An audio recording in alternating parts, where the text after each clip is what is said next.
নমস্কার বন্ধুরা, আজকে সাবু দিয়ে একটা রেসিপি বানাবো। তাই জন্যে 1 কাপ পরিমাণ সাবু নিয়ে নিয়েছি। এই রেসিপিটা বানাতে আমার একটু ভুল হয়ে গিয়েছিল। কি ভুল হয়েছিল তা আপনাদের সাথে শেয়ার করব। প্রথমেই একটা পাত্র নিয়ে নিয়েছি, সাবুটা ঢেলে নিচ্ছি। এবার সাবুটাকে খুব ভালো করে ধুয়ে নেব।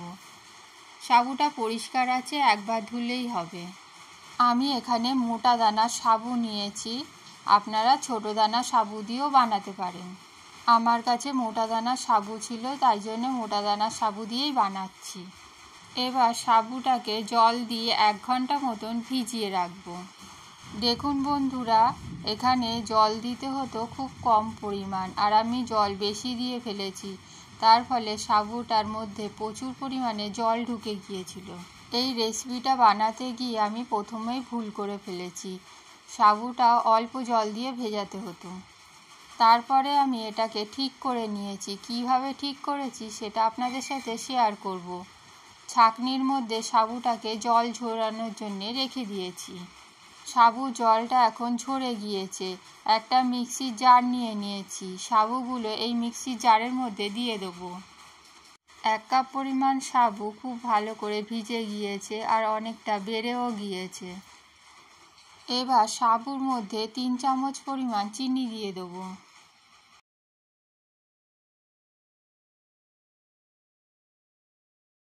তিন চামচ চিনি দিয়ে দিয়েছি। এবার 2 চামচ গুঁড়ো দুধ দিয়ে দিচ্ছি। গুঁড়ো দুধ দেওয়া হয়ে গিয়েছে। এবার পেস্টটা তৈরি করে নেব। পেস্টটা তৈরি করা হয়ে গিয়েছে। দেখুন একদম মিহি হয়ে গিয়েছে, কিন্তু একটু পাতলা ভাব রয়ে গিয়েছে।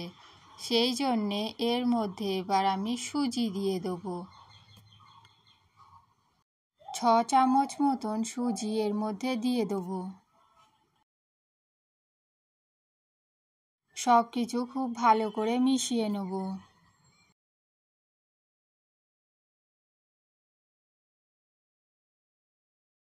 সব কিছু খুব ভালো করে মিশিয়ে নিয়েছি।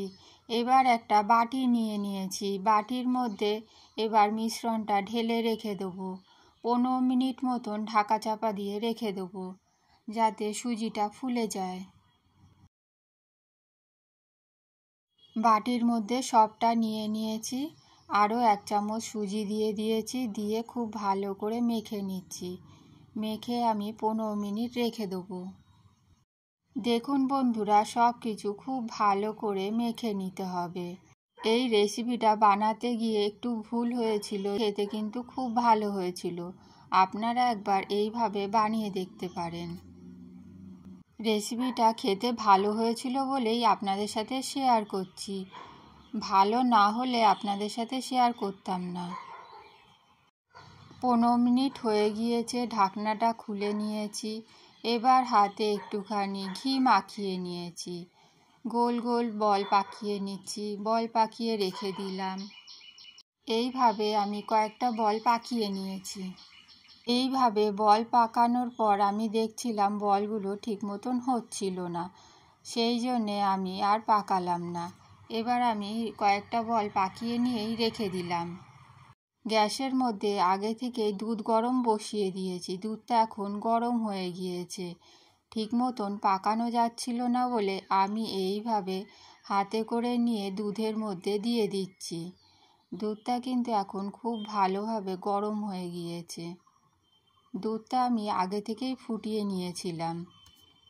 এবার এইগুলো দিয়ে দিচ্ছি। সাবুর এই বলগুলো এখন তলায় চলে যাচ্ছে, কিন্তু একটু পরেই দেখবেন এই বলগুলো দুধের ওপরে ভেসে উঠবে। এইভাবে আমি সাবু আর সুজির মিশ্রণটা পুরোটাই দুধের মধ্যে দিয়ে দিয়েছি, আর একটা ছোট এলাচ থেতো করে দিয়ে দিলাম। এটাকে 5 মিনিট মতন রান্না করে নিতে হবে। হালকা করে একটুখানি নেড়ে দিচ্ছি। কিছুক্ষণ রান্না করে নেওয়ার পর এর মধ্যে মিষ্টির জন্য চিনি দিয়ে দেবো। সাবুর বলগুলো কেমন দেখুন দুধের ওপরে ভেসে উঠেছে। যখন বলগুলো দিয়েছিলাম তখন দুধের তলায় চলে গিয়েছিল, কিছুক্ষণ রান্না করে নেওয়ার পর দুধের ওপরে ভেসে উঠেছে। এবার আমি পরিমাণ মতন চিনি এর মধ্যে দিয়ে দিচ্ছি। পরিমাণ মতন চিনি দিয়ে দিয়েছি।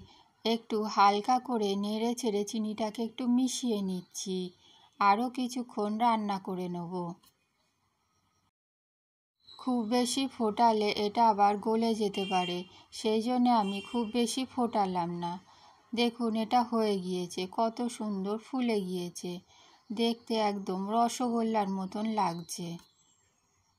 চিনিটা খুব ভালোভাবে গলে গিয়েছে আর রান্নাটাও হয়ে গিয়েছে। এবার আমি গ্যাসটা বন্ধ করে দেবো আর ঠান্ডা হওয়ার জন্য রেখে দেবো। এইটা দেখতে অনেকটা রসমালাইয়ের মতন লাগছে। এইটা ঠান্ডা হয়ে যাওয়ার পর আমি একটা বাটি নিয়ে নিয়েছি। বাটির মধ্যে সার্ভ করে আপনাদের দেখাচ্ছি। দেখুন বন্ধুরা, দেখতে কত সুন্দর হয়েছে আর খেতেও কিন্তু খুব ভালো হয়েছিল। দারুণ টেস্টি হয়েছিল। বাটির মধ্যে আমি নিয়ে নিচ্ছি। আপনারা এর মধ্যে কাজু বাদাম কিশমিশও দিতে পারেন। দেখুন বন্ধুরা, দেখতে কতটা সুন্দর হয়েছে আর খেতেও কিন্তু খুব ভালো হয়েছিল। আপনাদের একটুখানি ভেঙে দেখিয়ে দিচ্ছি। বন্ধুরা দেখুন কত সুন্দর হয়েছে আর খেতেও খুব ভালো হয়েছিল। আপনারা অবশ্যই বানিয়ে দেখবেন। সাবু আর সুজি দিয়ে দারুণ টেস্টি একটা রেসিপি বানিয়ে ফেললাম। কয়েকটা বাদাম দিয়ে ওপরে একটু সাজিয়ে দিলাম। বাদামগুলো কেটে দিলে আরও ভালো হতো, কিন্তু কেটে দেওয়া হয়নি। বন্ধুরা, রেসিপিটা আপনাদের কেমন লাগলো? রেসিপিটা ভালো লাগলে একটা লাইক দেবেন আর সাবস্ক্রাইব করে আমাদের পাশে থাকবেন। ফিরে আসবো নতুন একটা রেসিপি নিয়ে। পুরো রেসিপিটা দেখার জন্য অনেক অনেক ধন্যবাদ। ভালো থাকবেন, সুস্থ থাকবেন। Tata, bye bye.